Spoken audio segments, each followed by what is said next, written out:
अस्सलाम वालेकुम बच्चों, क्या हाल चाल है? बढ़िया। आज हम लेकर आए हैं chapter number 1 chemical equilibrium.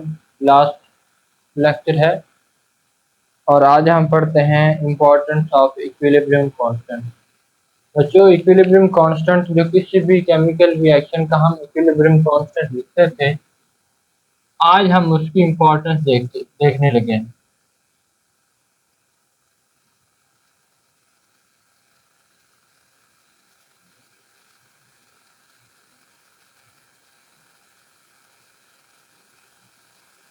Importance of equilibrium constant.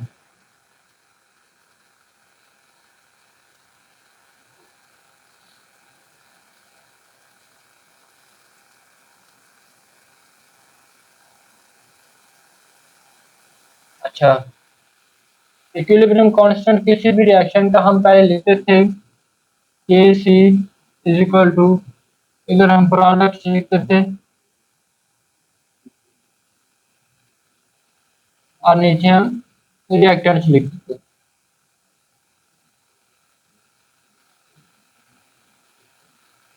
ये तो हम लिखते थे कि इक्विलिब्रियम कांस्टेंट है क्या। आज हमने देखना है कि इस इक्विलिब्रियम कांस्टेंट की हमारे पास इम्पोर्टेंस क्या है।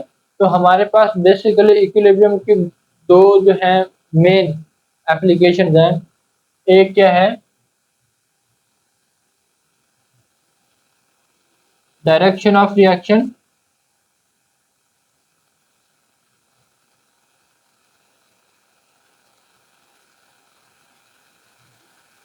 और नंबर 2 पे है एक्सटेंट ऑफ रिएक्शन।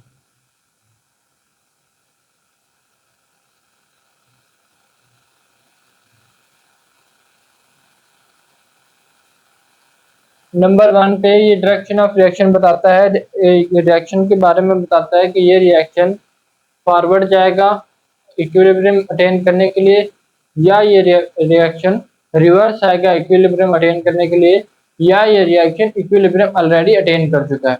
लेकिन जो दूसरा है एक्सटेंट ऑफ रिएक्शन, ये बताता है कि ये रिएक्शन कितना होगा, बहुत जल्दी इक्विलिब्रियम अटेन कर लेगा या बहुत देर से करेगा। ठीक है, तो आइए देखते हैं इन दोनों पैरामीटर्स को एक एक करके।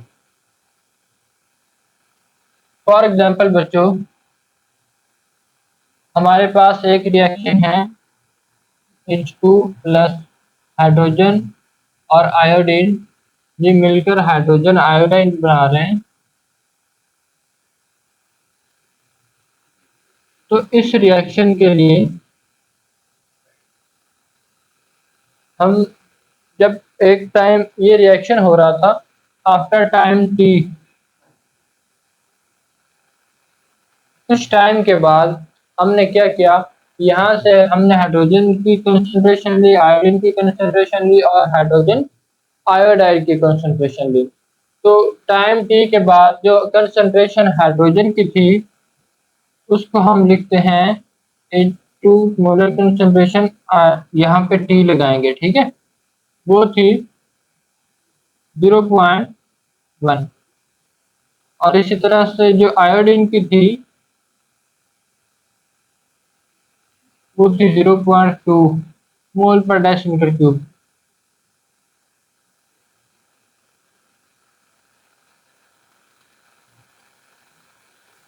और जो हमारे पास थी हाइड्रोजन आयोडाइड, उसकी जो वैल्यू थी हमारे पास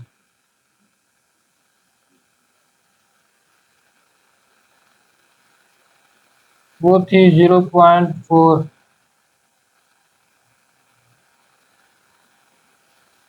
तो जब कंसंट्रेशन टाइम टी पर हमने फाइंड कर ली, तो अब हम इसका जो रिएक्शन कोएफिशिएंट है वो फाइंड करेंगे। अब रिएक्शन कोएफिशिएंट एक नया कांस्टेंट है। रिएक्शन कोएफिशिएंट और केमिकल इक्विलिब्रियम कांस्टेंट ये एक दूसरे के कंपेरेबल होते हैं। इक्विलिब्रियम कांस्टेंट जो होता है वो इनकी रिएक्टेंट्स और प्रोडक्ट्स की जो मोलर कंसंट्रेशन है एट इक्विलिब्रियम होती है, जबकि जो रिएक्शन कोएफिशिएंट होता है वो किसी भी दूसरे टाइम पर इन रिएक्टेंट्स और प्रोडक्ट्स की मोलर कंसंट्रेशन होती है। तो अगर हम ये कहें कि जो रिएक्शन कोएफिशिएंट है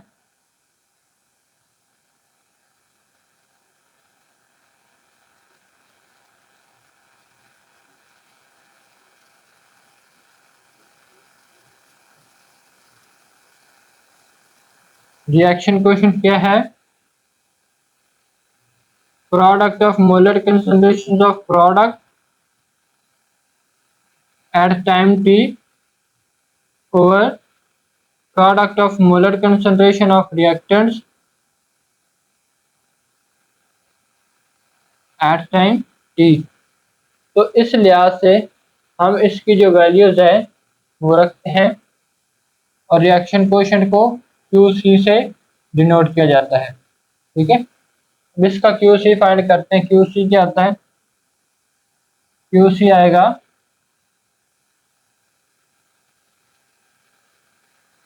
0.4 का स्क्वायर ओवर 0.1 इंटू 0.2, ये हमारे पास आएगा 8।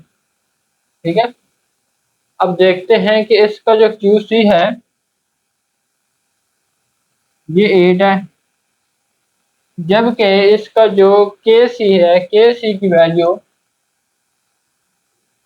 वो 57 है। KC की वैल्यू 57 है, QC की वैल्यू 8 है। तो इस लिहाज से जो QC हुआ is smaller than KC। QC is smaller than KC। जब QC की वैल्यू छोटी है तो इसका मतलब है कि रिएक्शन इक्विलिब्रियम अटेन करने के लिए फॉरवर्ड जाएगा, क्योंकि अभी थोड़ा सा रिएक्शन हुआ है, बाकी सारा रिएक्शन पड़ा है। ठीक है, इसी तरह अगर फॉरवर्ड, ये रिएक्शन फॉरवर्ड जाएगा, लेकिन अगर ये आप नोट कर लें, मैं मिटा रहा हूं। ओके,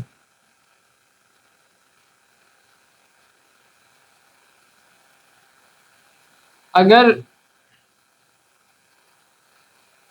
QC की वैल्यू जो है वो KC से बड़ी हो जाए, QC की वैल्यू KC से बड़ी हो जाए, तो जो हमारे पास रिएक्शन है वो रिवर्स आएगा।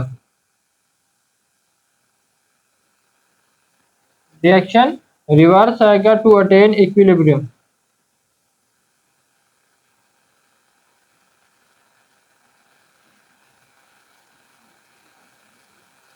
क्योंकि इस रिएक्शन मिक्सचर में प्रोडक्ट्स ही प्रोडक्ट्स होंगे, रिएक्टेंट्स कम होंगे।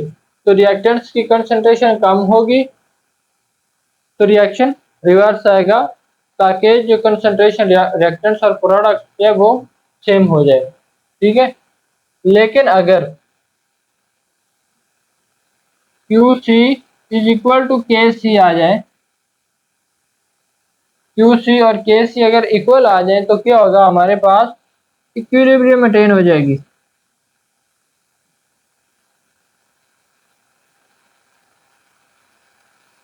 इक्विलिब्रियम अटेन हो जाएगी। इस सूरत में हमारे पास रिएक्टेंट्स की कंसंट्रेशन और प्रोडक्ट्स की कंसंट्रेशन, जो रिएक्शन मिक्सचर है हमारे पास, वहां पे सेम हो जाएगी और QC is equal to KC आ जाएगा। ठीक है, ये तो था हमारा डायरेक्शन ऑफ रिएक्शन। अब हम देखते हैं एक्सटेंट ऑफ रिएक्शन क्या होगा। ये मिटा दूं, मिटा दूं? ओके। ओ,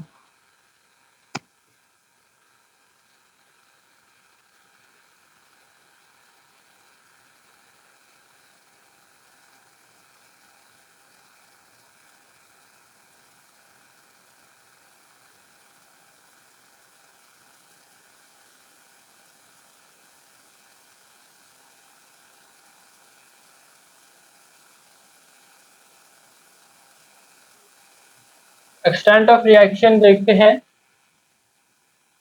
इसमें बच्चों हमारे पास जो KC की वैल्यू है वो बताती है कि रिएक्शन कितना होगा, इक्विलिब्रियम अटेन करने के लिए कितनी देर तक होगा, कितना ज्यादा होगा। ठीक है,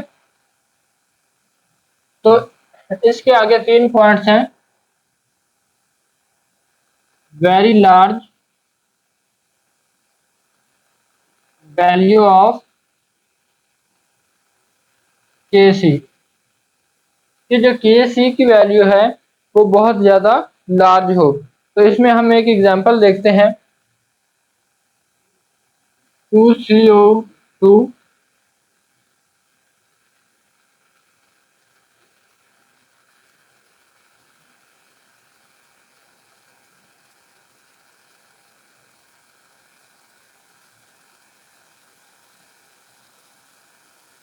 to CO plus O2, 2CO plus O2, arrow बनेगा 2CO2। ठीक है, इस रिएक्शन में जो Kc की वैल्यू है वो है 2.2 इंटू 10⁻²²। ठीक है, अब ये जो Kc की वैल्यू है ये बहुत लार्ज है, Kc की वैल्यू बहुत लार्ज है, तो इसका मतलब है कि reaction is about to complete, reaction is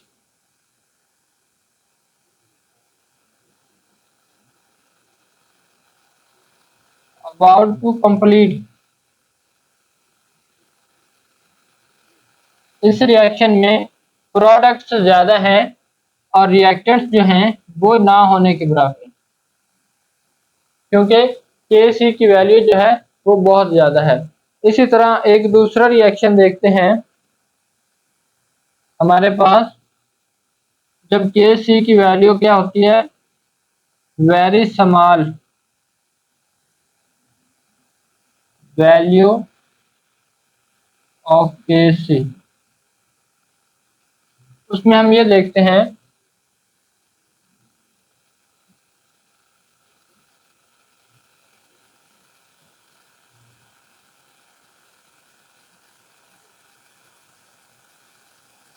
इस रिएक्शन में जो Kc की वैल्यू है वो है हमारे पास 3 इंटू 10⁻³ 3 इंटू 10⁻⁻⁹।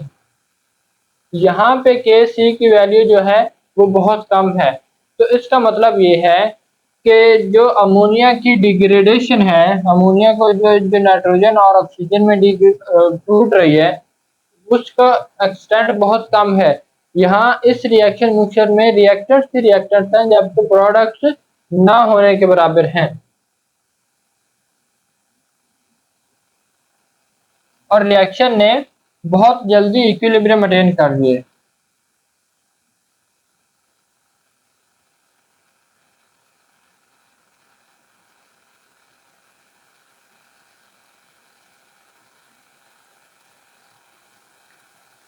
तीसरी कंडीशन ये है कि Kc की वैल्यू ना तो बहुत बड़ी हो ना ही बहुत छोटी हो।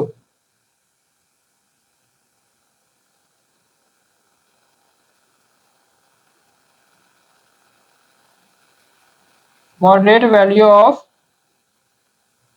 Kc बता दूं, ओके।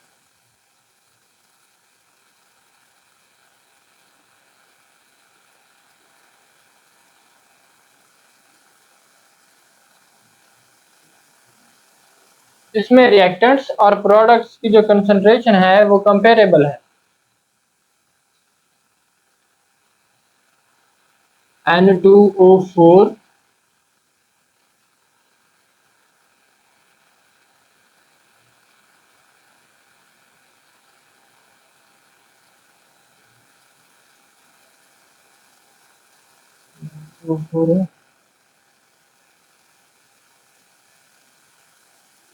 N2O4 to NO2।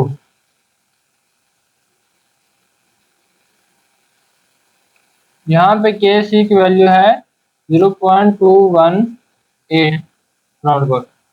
यहाँ पे वो बता रहा है कि इस रिएक्शन मिक्सचर में जो N2O4 और NO2 नाइट्रोजन डाइऑक्साइड और डाई नाइट्रोजन टेट्राऑक्साइड की जो कंसंट्रेशन है वो कंपेरेबल है, किसी की भी जो कंसंट्रेशन है वो ना तो बहुत ज़्यादा है ना ही बहुत कम है।